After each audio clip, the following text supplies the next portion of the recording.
Bismillahirrahmanirrahim. Assalamualaikum warahmatullahi wabarakatuh. Alhamdulillah wassalatu wassalamu ala Rasulillah wa ala alihi wa sahbihi wa man tabi'ahu wa mawalah. Yang saya hormati pembina yayasan, ketua beserta seluruh pengurus, tak dapat disebut satu persatu, para asatidz Mazpurah, para habaib, alim ulama, pemimpin-pemimpin negeri dan bangsa. Insyaallah kita semua dimuliakan Allah Subhanahu wa taala. Amin ya rabbal alamin. Tahun 1998, 22 tahun yang lalu, ada 100 anak Indonesia yang mendapatkan beasiswa Al-Azhar. Dari 1000 anak Indonesia yang ikut tes, yang lulus itu 100. Salah satunya adalah Ustadz Agus Jaya. Saya ikut juga. Lalu kami yang lulus-lulus ini sebelum berangkat pelatihan bahasa Arab di Jurang Mangu Timur di Jakarta. Saya satu kelas dengan Ustadz Agus Jaya. Kesan saya tentang beliau, orangnya satu, berani. Jadi waktu itu yang mengajar kursus bahasa Arab itu namanya Dr. siapa namanya Ustaz? Akram Malibari. Saya ingat, cuman ngetes dia aja masih ingat. Dr. Akram Malibari ini lulusan dari Kairo. Orangnya sangat keras, disiplin. Ngomong kalau sembarangan dia tunjuk, ulang sekali lagi. Jadi saya hampir tak pernah bicara, saya takut. Tapi Ustaz Agus Jaya berani. Nah, jadi kita itu selalu ingat teman-teman kita itu biasanya paling berani, paling nakal, paling pintar. Jadi Ustadz Agus Jaya alhamdulillah sampai hari ini, dan saya yakin dan percaya Pondok Pesantren Pena Kita Bisa Milad yang kedua ini adalah bagian dari keberanian Ustadz Agus Jaya. Saya bangga menjadi sahabat Ustadz Agus Jaya.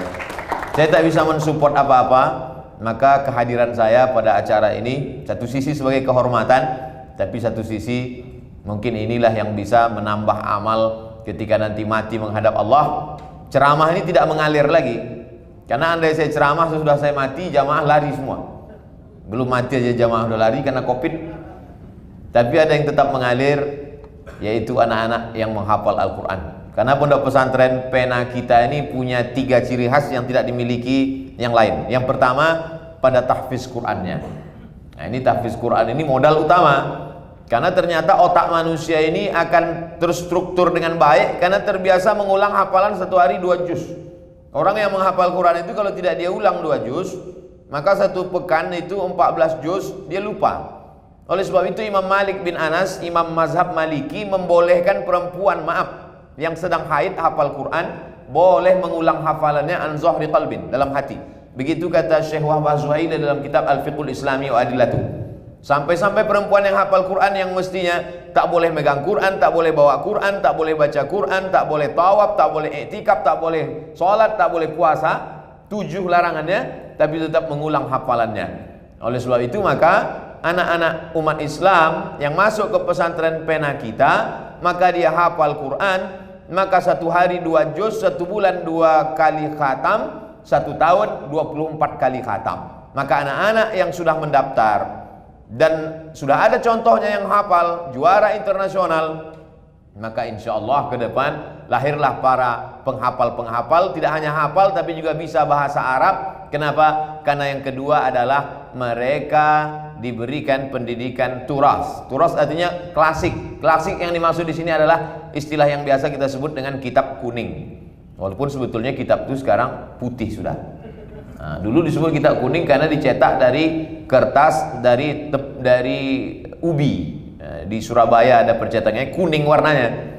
Makanya beberapa kiai yang tradisional ketika sampai di Mesir, dia lihat, wah ini udah nggak kitab kuning lagi, sudah putih karena dicetak oleh Darul Kutub Al-Ilmiyah Beirut atau dicetak oleh Darus Syuruk. Jadi sebetulnya yang dimaksud dengan kitab kuning itu adalah referensi klasik, kitab-kitab yang umurnya.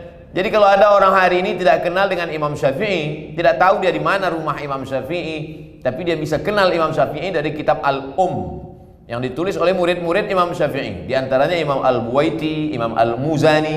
Kemudian Imam Syafi'i memanggil muridnya bernama Rabi'. Ta'al ya Rabi'. Rabi' sini sebentar. Rabi' pun datang. Kata Imam Syafi'i, "Uktub, tulis risalah." Imam Rabi' pun menulis risalah Imam Syafi'i selesai 300 halaman. Tidak pakai www.google.com, tidak pakai maktabah syamilah, murni dari kepalanya. Jadi kalau Imam Syafi'i itu meninggal tahun 204 di Mesir, makamnya di Fustat, kami ziarah ke masjid beliau, masjid Imam Syafi'i. Jadi kalau Imam Syafi'i meninggal 204, kitab-kitab Imam Syafi'i itu sekarang umurnya 1442 nanti malam. Berarti kitab Imam Syafi'i itu umurnya 1200 tahun yang lalu. Sedangkan kitab-kitab bahasa Melayu, manuskrip saja kita banyak tak paham. Saya ketika dulu masih menjadi dosen, saya tanya anak-anak di kelas, kalian orang apa? Orang Melayu Pak Ustaz. Melayu mana? Melayu Riau. Asal bahasa Indonesia Melayu? Ya. Apa arti cindai? Semua tengok-tengok, tak ada yang tahu. Lagunya hafal? Hafal. Cindailah mana? Cindai kain. Karena bahasa itu tidak dipakai lagi. Tak ada orang kita menyebut cindai dalam seharian. Dia hanya lagu saja. Banyak kosakata itu tidak terpakai. Hebatnya bahasa Arab. Bahasa Arab sampai hari ini, ada dosen bahasa Inggris kami dulu berkata, andai Churchill masih hidup dari Inggris, hidup dia sekarang, guru bahasa Inggris belum tentu bisa bicara dengan dia. Karena perbedaan bahasa. Orang-orang yang sama-sama Melayu, dari mulai atas, Melayu Langkat, Melayu Delhi, Melayu Serdang, Melayu Asahan, Melayu Siak, Melayu Jambi, Melayu Palembang, kalau ketemu walaupun sama-sama orang Melayu, ada juga beberapa kosakata yang tidak dia pahami. Beda dengan bahasa Arab. Siapapun orangnya dari Yaman sampai Maroko, Habib Mahdi sekolah di Yaman, saya di Maroko, kalau ketemu bisa bahasa Arab. Karena bahasa Arab tidak mengalami perubahan. Apa yang membuat bahasa Arab itu bisa terjadi kekuatan yang luar biasa? Karena Al-Quran dibaca dengan bahasa aslinya.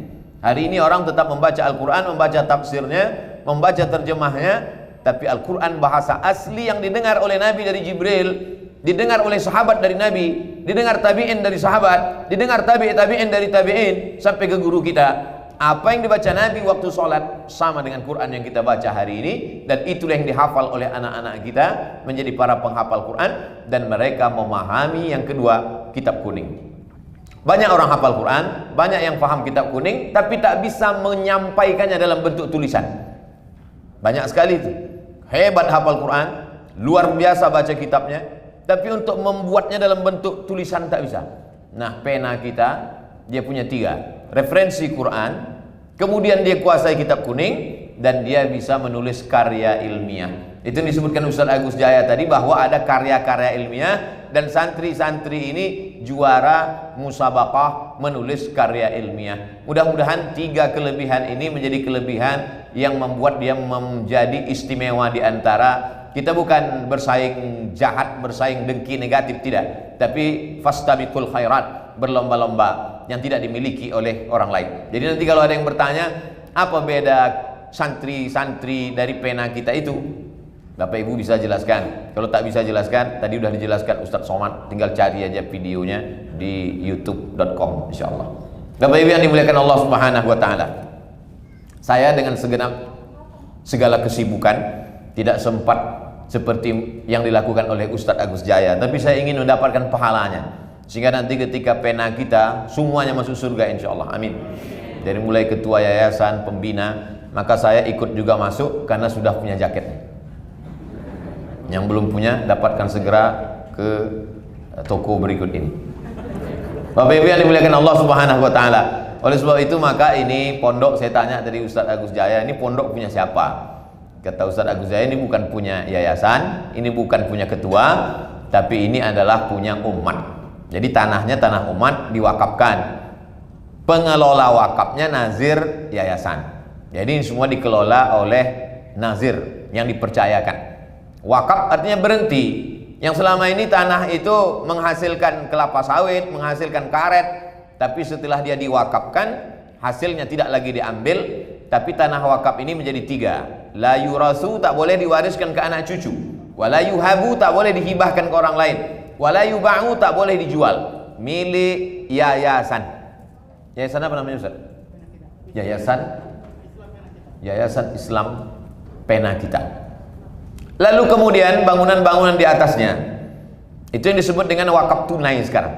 Jadi wakaf itu bedanya dengan sodakoh. Kalau dia bendanya habis, itu infak. Contohnya infak air itu habis diminum, nggak bisa lagi. Yang paling bagus adalah wakaf yang tidak habis, tanah wakaf. Oleh sebab itu maka ada sekarang disebut dengan istilah wakaf tunai. Yang dimaksud dengan wakaf tunai, yang kita berikan itu uang, tapi kemudian uang itu akan dibelikan ke barang yang tidak habis. Misalnya kita mengumpulkan uang, lalu uang itu dibelikan ke batu bata, dibelikan ke kerikil, dibelikan ke pasir, dibelikan ke kosen, dibelikan ke kubah, dibelikan ke kursi. Dia tidak habis, dipakai. Kecuali hancur binasa, pahalanya tetap mengalir. Oleh sebab itu Islam ini sudah ada kotak-kotaknya, tidak bisa kita alihkan, tidak bisa kita alih fungsikan. Yang pertama, wakaf bendanya tak habis. Karena kesulitan orang sekarang tidak punya tanah, maka dibuatlah wakaf tunai. Wakaf tunai itu dalam bentuk duit, tapi nanti duitnya akan dibelikan ke benda yang tidak habis. Dibelikan ke tanah untuk perluasan, dibelikan untuk kelas, gedung dan lain sebagainya. Saya tidak bisa memberikan apa-apa ke yayasan ini, hanya saja untuk memberikan tanah, saya tak punya tanah di Palembang. Untuk memberikan ruko, saya tak punya ruko di Sumatera Selatan. Saya hanya bisa kasih 100 sak semen untuk Ustaz Agus Jaya. Ustaz Ali, berapa satu sak semen di Palembang? 55.000 kali 100 sak 5.500.000. Banyak juga ternyata. Nanti saya transfer. Jadi mudah-mudahan 100 sak semen itu dibangunkan ke kelas, menghafal Quran mereka di sana, mengalir ke makam saya, mengalir ke kubur saya. Ceramah ini akan habis. Tausiah ini paling kuat 5 tahun lagi. Habis itu suara pun hilang, datang jantung koroner, datang buah pinggang, datang stroke, datang mati. Yang mengalir yaitu yang 100 sak semen itu. Dan nanti ketika menghadap Allah Subhanahu wa taala, kullu mri'in tahta zilli shadaqatihi. Setiap orang akan bernaung di bawah wakafnya itu. Panas terik, tak ada tempat bernaung. Idza sama'un fatarat, langit terbelah, wa idzal kawakibun tasarat, planet bertabrakan, wa idzal biharu fujirat, lautan diledakkan, naik air sungai Musi ini ke darat, wa idzal quburu bu'athirat, semua yang dikubur akan bangkit. Tak ada tempat bernaung. Tapi ada orang yang dapat naungan, tenang dia di padang mahsyar, tak ada kepanasan sama sekali. Siapa dia? Itulah yang mengasih 100 sak semen tadi. Adapun yang 2.000 perak ya koran lah. Koran. Kalau ada yang 500.000 itu tenda biru. Kemudian kalau ada yang 1 juta semen. Tapi sak berapa sak semen dapat dan pun tak dapat, mungkin seng lah. Seng ini pun kalau angin kencang hilang juga aja. Nah, saya bukan mau memuji-muji diri saya, enggak. Cuman sedang menghibur karena udah habis 5.500.000 tadi. Saudara yang dimuliakan Allah Subhanahu wa taala. Saya yakin dan percaya ada orang yang tak seperti saya, dia tak mau nyebut, dia tak mau ria, dia diam saja. Diam aja, diam dia transfer. Ustaz Somad jangan macam itulah. Tengok tuh bapak anu, ibu anu, diam aja transfer. Berapa ditransfernya? 15.000. 15.000 dolar kali 15.000. Wah, Bapak Ibu. Tapi salahnya ini belum lagi ada. Bapak Ibu yang dimuliakan Allah Subhanahu wa taala, dawu mardakum bisadaqah, kata Nabi. Obati orang yang sakit di antara kamu dengan sedekah. Jadi orang-orang tua dulu selalu mengatakan tolak bala. Banyak-banyak sedekah, tolak bala, kata dia. Mau puasa tolak bala, mau pindah rumah baru tolak bala. Artinya apa? Karena memang itu bukan hanya ucapan di mulut orang-orang tua saja, itu hadis Nabi. Kata Nabi sallallahu alaihi wasallam, shadaqatu sirri tadfa'u mitatas su'. Sedekah itu menolak mati jelek, mati su'ul khatimah. Kita selalu berdoa, Allahumma khtim lana bi husnil khatimah wa la takhtim alaina bi su'il khatimah. Oleh sebab itu wakaf ini amat sangat kita galakkan. Bagi Bapak Ibu yang sudah mewakafkan tanah, alhamdulillah. Yang belum bisa mewakafkan tanah, mewakafkan mushaf, mewakafkan Al-Quran, beli agak 10, 100, serahkan ke pondok pesantren Penang kita. Bisa juga dalam bentuk wakaf tunai, dituliskan di amplopnya itu, ini wakaf tunai untuk membeli ini ya, yang cukup untuk batu bata. Tak cukup batu bata, agak kecil sedikit, batu kerikil. Kerikil juga tak cukup, pasir juga tak cukup, bawalah itu sampai mati. Karena kalau dipeturutkan nafsu dunia ini tak pernah cukup Bapak Ibu. Kalau kana li ibni Adam wadiyan min zahab, seandainya manusia ini punya lembah dari emas, tak cukup. Latamanna ayakuna lahu wadiyan akhar, dia pasti akan minta satu lembah lagi, satu lembah lagi. Walan tamla fahu illa turab, sampai mulutnya disumbat tanah. Sesudah disumbat tanah barulah kata dia cukup, cukup, cukup. Tapi waktu itu tak ada guna lagi. Orang-orang mati itu sangat ingin hidup macam kita. Orang-orang yang sudah mati meninggal dunia itu kalau ditanya, "Hai mayat, maukah kau hidup?"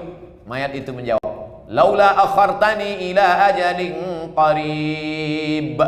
Ya Allah, berilah aku masa supaya bisa hidup lagi walaupun qarib, sejenak, sekejap, sebentar. Lalu kata Allah, kalau aku kasih kau hidup, kau mau buat apa? Orang mati itu menjawab, fa as-saddaqa, aku mau bersedekah. Tak ada orang mati itu menjawab, kasih aku hidup, aku mau salat tahajud. Tak ada. Kasih aku hidup, aku mau haji. Tak ada. Kasih aku hidup, fa as-saddaqa, aku mau bersedekah. Ahli tafsir membalas, mereka bahas ini, kenapa orang mati itu mau bersedekah? Kenapa dia mau bersedekah? Ternyata amal-amal lain dapatnya setelah kiamat. Kalau ada orang haji mabrur, itu dapatnya setelah kiamat. Tapi sedekah, begitu masuk liang lahat, langsung dapat. Makanya dia ingin bersedekah. Karena kata Nabi, idza matal insan, hadis riwayat Muslim, kalau mati manusia inqata'a, putus. Yang tak putus itu diantaranya adalah shadaqatun jariyah, sedekah yang tetap terus mengalir.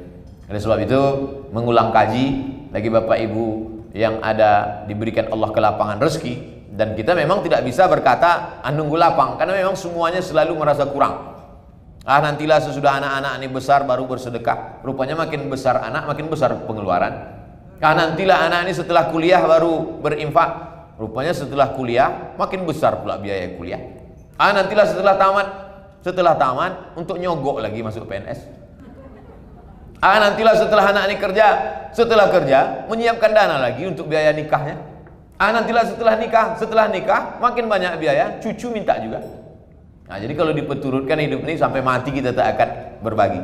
Makanya begitu ada yang pikir-pikir lagi, berikan. Wa ma tunfiqu min khairin fa huwa yukhlifuh. Apapun yang kau berikan akan diganti Allah Subhanahu wa taala. Bagaimana dengan orang yang pelit, bakhil, kedekut, medit, dia genggam, dia tahan, tak mau dia bagikan. Wa man kafara, siapa yang tak mau, fa innallaha ghaniyun, Allah Maha Kaya. Allah Maha Kaya. Allah tidak perlu harta kita itu. Sesungguhnya kita berwakaf. Ustaz berbolak-balik tadi kata ke Ustaz wakaf, ada juga Ustaz mengatakan infak, ada juga Ustaz mengatakan sedekah. Kalau wakaf barangnya tak habis, wakaf tanah, wakaf kelas, wakaf sumur bor, wakaf kosen, wakaf pintu. Kalau sedekah dia barang, sedekah air, sedekah duit. Kalau infak dia barang, infak air, infak kue, infak handphone, infak kamera, infak TV. Habis itu hilang, hancur. Kalau sedekah, itulah maha adilnya Allah. Kalau kau punya duit banyak, wakaf. Tak bisa wakaf, infak. Tak bisa infak, baru sedekah, senyum. Tapi sekarang tak bisa, pakai masker. Tabassumika fi wajhi akhika shadaqah. Senyummu ke wajah saudaramu sedekah. Dulu kita senyum dibalas orang senyum. Sekarang kita senyum dia takut Covid. Oleh sebab itu maka tinggal dua saja lagi, wakaf dan infak. Tadi Ustaz itu apa namanya? Ustaz kasih dalam bentuk duit, kemudian duit itu nanti akan dibelikan ke semen. Semen itu menjadi kelas. Maka dia disebut dengan wakaf. Wakaf artinya berhenti dia dari menghasilkan sesuatu dari kantong kita, tapi dia menghasilkan lebih kekal dan abadi. Karena setiap anak yang mengaji, membaca Al-Quran di situ, pagi, petang, siang dan malam, macam bunyi tawon nanti anak-anak itu membaca Quran di kelas itu, maka mengalirlah pahalanya, mengalirlah dia pagi petang juga, lapanglah alam barzah kita, terang benderanglah kubur kita. Kenapa? Karena wakaf-wakaf ini. Adapun yang lain-lain ini tinggal Bapak Ibu, tinggal. Lama hidup banyak dirasa, jauh berjalan banyak ditengok. Saya sudah bolak-balik mengikuti pemakaman, dari mulai pejabat-pejabat, orang kaya-kaya. Belum pernah saya tengok orang kaya mati bawa mobil, tak ada. Mobil itu hanya sampai pelataran parkir. Habis itu pulanglah kepala dinas, kepala badan, kepala kantor, yang berkepala, yang tak ada kepala, semuanya pulang. Anak-anak menantu menangislah situ semua. Habis tisu setengah kotak. Habis itu mereka pun pulang ke rumah, mulai nonton TV, mulai buka handphone. Awalnya dia tersenyum, hari kedua cekikikan ketawa, hari ketiga mulai dia membuka laci mana STNK BPKB, mulai dia pergi ke kantor Samsat untuk balik nama, akhirnya dijual, kelahi, rebut-rebutan, tak mempan ke hukum, pergi ke dukun santet, mati juga. Habis. Tapi kalau sempatlah kita mewakafkan ini, itu sajalah yang mengalir di hadapan Allah Subhanahu wa taala. Da'u mardakum bisadaqah. Yang sakit-sakit berobat sudah, medis sudah, alternatif sudah, makan herbal sudah, belum juga sembuh. Maka tak ada cara lain kata Nabi, da'u mardakum bisadaqah. Obati dengan sedekah. Saya sampaikan hadis tentang da'u mardakum bisadaqah di Masjid Islamic Center Kabupaten Kampar, Bangkinang, Provinsi Riau. Selesai acara pengajian datang bapak-bapak. Ustaz Somad, iya pak. Hadis yang Ustaz sampaikan tadi, da'u mardakum bisadaqah, sudah kami amalkan. Alhamdulillah, saya baru menyampaikan, bapak sudah mengamalkan. Gimana ceritanya? Istri saya kena penyakit kista pak Ustaz. Hasil ronsen nampak sebesar duit logam. Putih sudah sebesar duit logam di maaf di rahimnya itu. Akhirnya kata dokter, ini mesti dibuang kista. Tapi efeknya kalau kista ini dibuang, rahimnya hilang sekalian dan ibu tak bisa hamil lagi. Perempuan kalau sudah diponis begitu dokter, menangis si ibu itu, bapak itu pula tersenyum. Kan? Banyak yang senyum kan? Akhirnya Pak Ustaz, kami tahu tentang hadis da'u mardakum bisadaqah. Sedekahlah, sedekahlah. Sedekahlah kami Pak Ustaz. Kami cari pondok pesantren, kami buatkan sumur bor. Pondok pesantren ini kan biasanya santrinya banyak, kamar mandi 2, ngantrinya panjang. Sampai-sampai hampir keluar masuk balik ke dalam. Kami buatkan WC, kami kasih santunan anak yatim, fakir miskin, pergi kami ke panti jompo. Akhirnya Pak Ustaz cek lagi ke rumah sakit, USG, dilihat mengerucut, mengecil kista itu, kecil, hilang, tak jadi operasi. Dokternya malah bertanya, ibu makan apa? Biasa, makan nasi lemak, nasi uduk. Kenapa bisa hilang? Tak tahu. Rupanya mereka mengamalkan da'u mardakum bisadaqah. Jadi gimana Pak Dokter? Selamat, tidak perlu operasi, rahimnya tak perlu diangkat dan bisa mengandung lagi. Senyum istrinya, suami pula menangis. Oleh sebab itu, ini saya sampaikan supaya ceramah di kemana-mana, supaya ada kalau ibu-ibu, bapak-bapak. Saya khawatir informasi ini disimpan oleh bapak ini. Tapi insya Allah setelah ini tak bisa lagi dia simpan, karena sudah menjadi pengajian yang ditonton semua orang. Da'u mardakum bisadaqah. Itu kisah nyata, true story, bukan cerita zaman Nabi dulu, bukan zaman sahabat, zaman sekarang. Orang yang masih hidup sampai sekarang cerita langsung ke saya. Lalu kemudian pula ada di buku Abu Amar Al-Misri, judul bukunya Sa'ah wa Sa'ah Gharaib wa Taraib, cerita aneh-aneh dan unik-unik yang terjadi di dunia. Seorang warga negara Saudi Arabia sakit, pergi ke Amerika, medical check up, dari ujung rambut sampai ke ujung kaki dicek, ada penyakit yang tak ada obatnya. Kata dokter, pulang saja ke rumah, makan enak, tidur enak. Nanti mana tahu Bapak Ibu medical check up ke rumah sakit, kalau ada dokter ngasih tahu tidur enak, makan enak, itu artinya malaikat maut udah dekat. Pulang ke rumah, tidur enak, makan enak. Dia tahu. Akhirnya dia pulang ke Saudi Arabia, disedekahkannya lah semua. Dia mau mengamalkan da'u mardakum bisadaqah. Dia bagi-bagikan. Habis itu medical check up terakhir, pergi dia ke Amerika.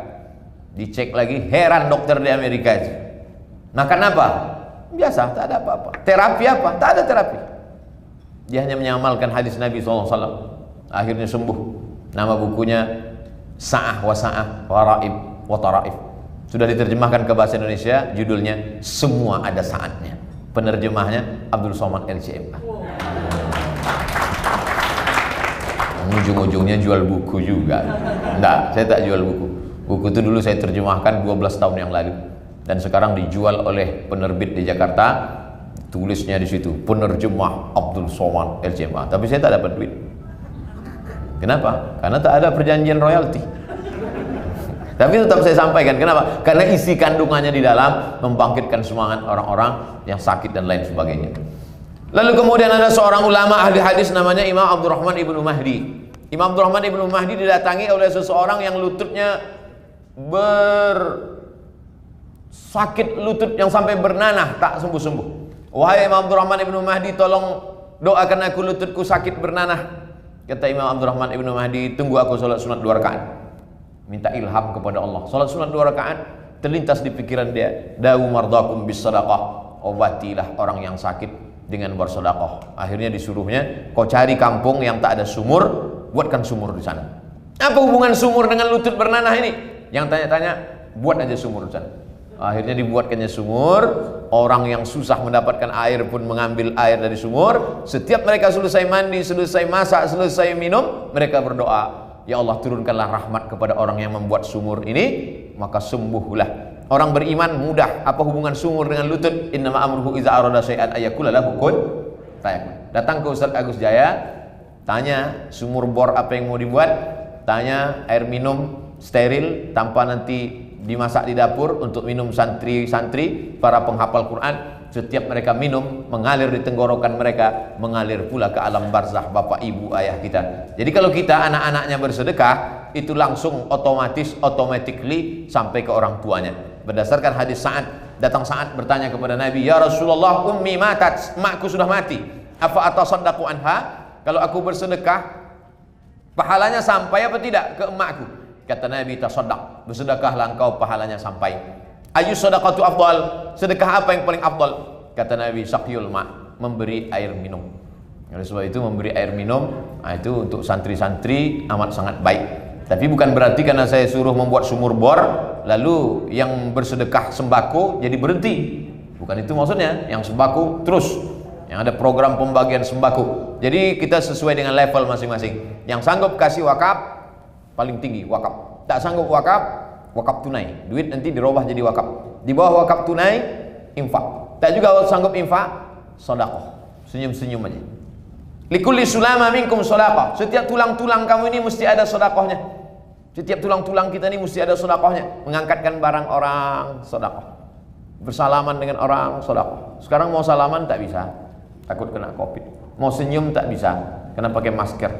Paling susah ceramah setelah Covid inilah. Tak tahu kita orang telah senyum, tak marah, tak tahu. Matanya aja berkedip-kedip. Saudara yang dimuliakan Allah Subhanahu wa taala, oleh sebab itu ini kesempatan. Banyak orang yang risau dengan berdirinya pondok-pondok pesantren ini. Kalau udah berdiri pondok pesantren, ujung-ujungnya pasti nanti penggalangan dana, stres dia. Tapi bagi orang yang mengerti tentang investasi akhirat, justru mendengar pondok pesantren terbangun, di situ bangkit adrenalinnya. Dia semakin semangat mencari nafkah, semakin semangat bisnis. Maka yang kaya raya dengan bisnisnya, yang punya kekuasaan dengan tanda tangannya, APBD, mumpung masih berlaku tanda tangan itu, arahkan ke pondok pesantren. Ya, nanti sesudah pensiun baru datang ke Ustaz. Banyak juga nih orang-orang datang ke saya, apa yang bisa saya bantu Pak Ustaz? Bapak masih ada jabatan, baru aja pensiun. Banyak-banyak zikir aja lah Pak. Mumpung tanda tangan masih laku, mainkan. Mumpung jabatan masih ada, gunakan. Tapi jangan gara-gara itu ditangkap KPK. Bapak Ibu yang dimuliakan Allah Subhanahu wa taala. Saya ceramah ini tak pandai lembut-lembut, langsung-langsung aja. Yang kasih, kasih. Yang tak kasih, neraka jahanam siap. Banyak orang tersinggung, sakit hati, tapi ini di akhirat dia baru terima kasih sama saya. Nyari saya dia nanti. Terima kasih Pak Ustadz, kalau tak Ustadz sampaikan dulu tak jadi ku jual mobil itu Pak Ustadz untuk bersedekah.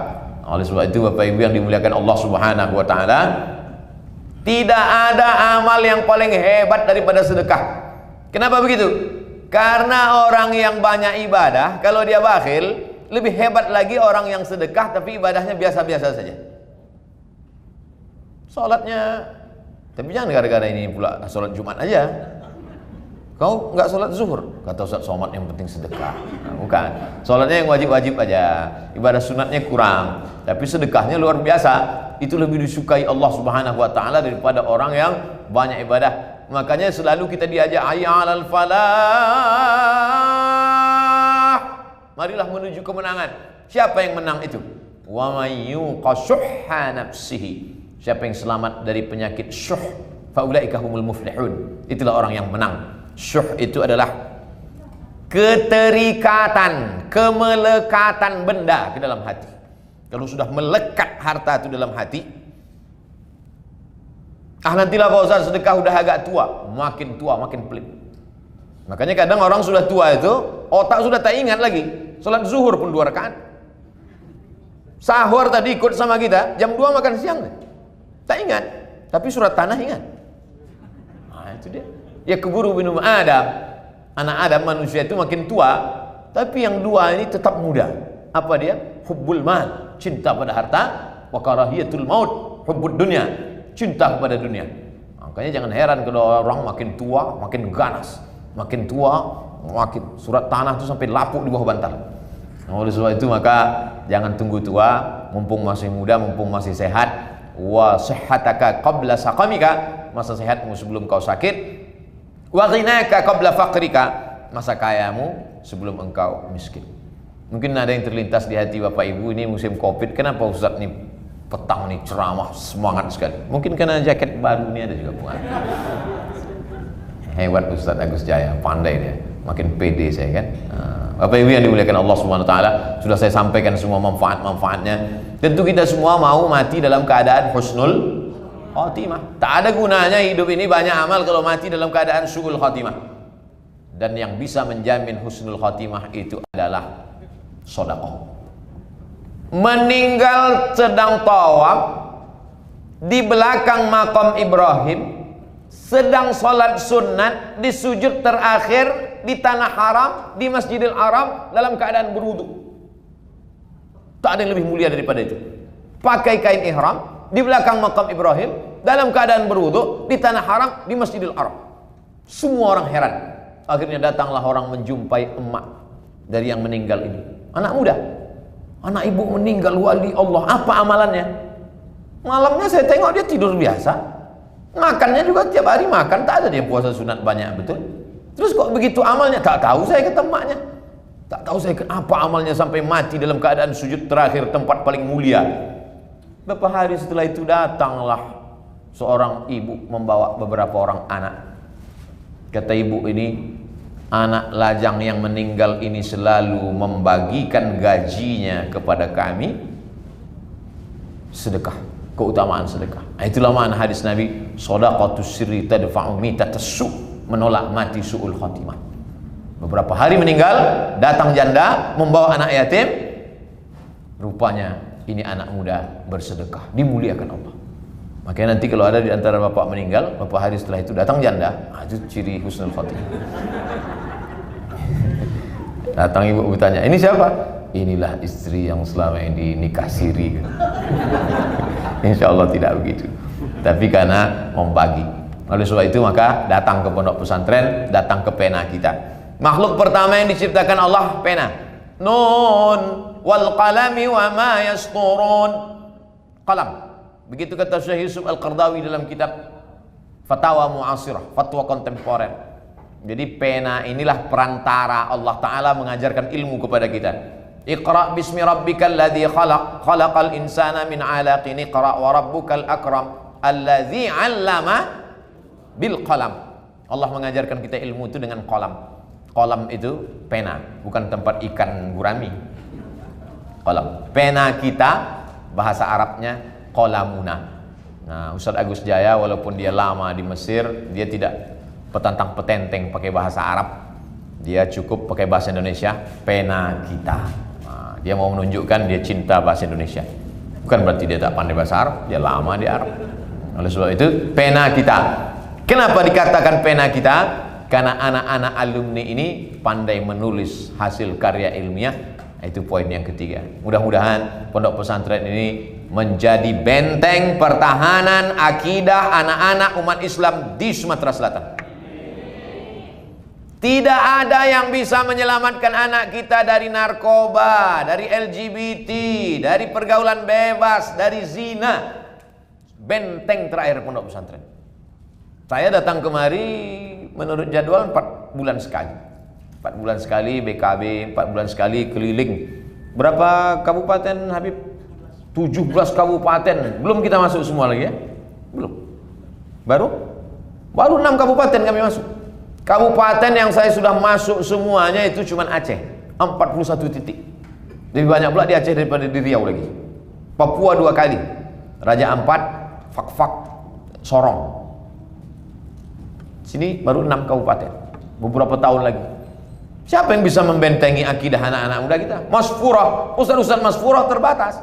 Maka yang bisa membentengi ini pondok pesantren. Makanya saya dimanapun pondok pesantren mengundang, membangkitkan semangat, sudah aku sampaikan. Makanya nanti kalau ditanya saya di padang mahsyar, hai Abdul Somad, sudah kau selamatkan anak-anak muda di Sumatera Selatan? Sudah ku ajak untuk masuk pesantren, ya Allah. Mau mereka masuk? Kata mereka istikharah dulu ya Allah. Tak ada. Yang namanya istikharah itu kalau antara yang baik dengan yang tak baik. Ini antara istikharah itu antara yang baik dengan yang baik sekali, baru kita istikharah. Adapun pondok pesantren tidak ada istikharah. Daftarkan segera. Daftarkan anak-anak Anda ke pesantren pena kita sebelum tanggal penutupan berikut ini. Nah, potong 1 menit, masukkan Instagram, like and share. Saudara yang dimuliakan Allah Subhanahu wa taala, maka sekarang ini luar biasa serangannya. Serangan dari sekuler, serangan dari liberal, serangan dari komunis, serangan dari ateis. Berpindah agama itu macam pindah sendal aja orang sekarang. Coba tengok di internet itu. Pindah agama, pindah agama. Pagi ini, siang ini, sore ini, macam pindah dari mie ayam ke bakso. Mudah saja mereka. Nikah dengan ini, agama ini. Nikah dengan ini, agama ini. La ilaha illallah Muhammad Rasulullah. Tak ada lagi rasa takutnya kepada Allah Subhanahu wa taala. Makanya benteng-benteng ahlu sunnah wal jamaah ini adalah pondok-pondok pesantren. Saya ucapkan banyak terima kasih kepada Ustadz Agus Jaya beserta sahabat-sahabat, beserta profesor yang mau bersusah payah sudah di milad yang kedua ini dan mengajak saya untuk ikut serta. Mudah-mudahan saya termasuk dalam golongan yang mendapatkan husnul khotimah. Karena kalau kita sendiri tak bisa, kita mesti berjamaah. Kata Nabi, alaikum bil jamaah, hendaklah kamu berjamaah. Wa minal isnaini ab'adu, setan akan menjauh kalau dari 2 orang. 2 orang, 3 orang berkumpul berjamaah beramai-ramai, maka keberkahan akan turun. Saya ini datang menumpang tuah dari pena kita ini, sehingga nanti ketika gerombolan kelompok pena kita ini masuk surga, saya juga insya Allah akan ikut dalam golongan ini. Yang masuk itu nanti yang udah punya jaket-jaket aja. Yang punya undangan-undangan ini masuk juga, cuma agak-agak lama lah sedikit. Bapak Ibu yang dimuliakan Allah, kami sama Habib Mahdi. Habib Mahdi tadi paling cemas jangan sampai salah jaket. Masya Allah, tabarakallah. Kebahagiaan yang luar biasa. Saya ucapkan banyak terima kasih selama menyampaikan tausiah singkat ini. Banyak tutur kata menyinggung perasaan tak berkenan di hati. Mudah-mudahan Bapak Ibu mau memaafkan silap salah saya. Kalau Bapak Ibu marah, gondok dengan tausiah saya ini, ungkapkanlah kemarahan itu dengan mengirimkan semen-semen, batu bata, batu kerikil, kirimkan ke Ustadz Gus Jaya. Inilah dendamku sama Ustadz Somad. Nih 10 truk. Nah, gitu. Tapi cashnya mereka yang bayar. Bapak Ibu yang dimuliakan Allah SWT, mudah-mudahan pondok pesantren ini menjadi benteng pertahanan, menjadi pelanjut-pelanjut para ulama. Kami-kami yang tua-tua ini menghadap Allah tak ragu sedikit pun, karena pengganti-pengganti kami sudah siap. Kawan kami, sahabat kami, satu angkatan sama-sama di Mesir meninggal dunia. Satu angkatan nih, Ustaz Toto Haryanto meninggal. Kemarin pula Imam Masjid Agung Batam, sahabat kami, hafal Quran, meninggal dunia. Kami ini pun tinggal menunggu giliran aja. Kalau saya dengan Ustaz Agus Jaya, dulu pula saya absennya beliau AG, saya AB, Abdul Somad, Agus Jaya. Saya duluan. Tapi kabarnya absen dari belakang pula. Terserahlah Ustaz, mau dari ujung, dari belakang, dari tengah, yang penting kita sudah berbuat. Masalah kita mati nanti tak perlu khawatir, karena amal-amal ini insya Allah mengalir. Mudah-mudahan mereka mendoakan kita, bangun mereka tengah malam berdoa, Rabbi firli wali walidayya warhamhuma kama rabbayani shaghira. Saya menyampaikan kepuasan hati saya sudah dilibatkan dengan pena kita. Apa-apa yang perlu kirimkan saya bagian endorse-nya aja. Buat video, mengajak, pendaftaran, daftarkan Anda sekarang juga. Kekurangan semen 500 sak lagi. Terima kasih, mohon maaf. Wassalamualaikum warahmatullahi wabarakatuh. Waalaikumsalam warahmatullahi wabarakatuh.